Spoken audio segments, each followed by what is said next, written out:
Помилуй нас, Боже, по великой милости Твоей, молим Ти се, услыши, помилуй.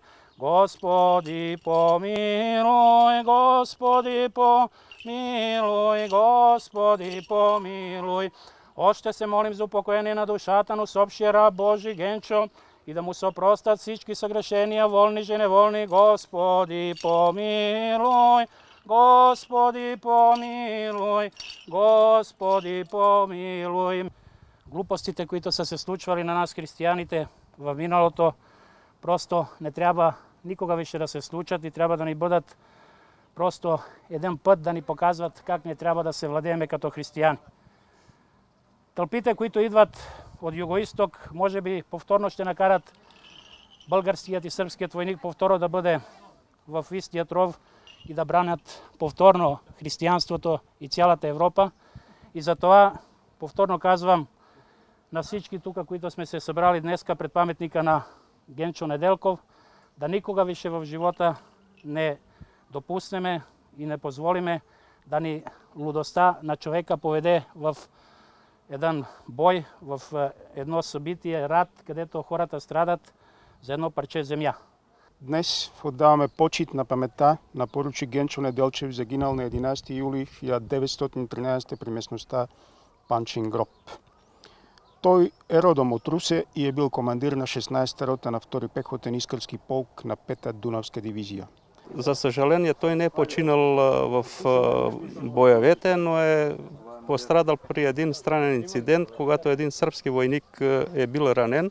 Той иска да му окаже помощ, качва го на коня, да го доведат до първата амбулатория, да му кажат първа помощ, обаче сръбския войник се съвзима, вади байонета и го забива в гърба на поручика.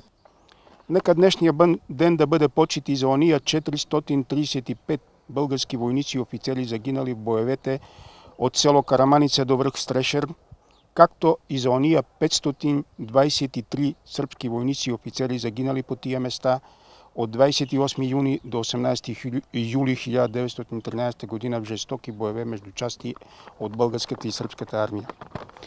Не мога да отмина и паметта на петимата разстреляни по един престъпен начин противно на всички военни конвенции български офицери.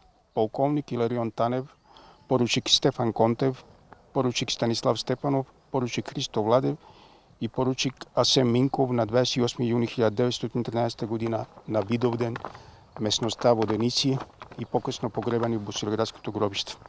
Ние всичко това днес не го правим, за да призоваваме призраците на миналото и да търсим възмездия. Стига беше.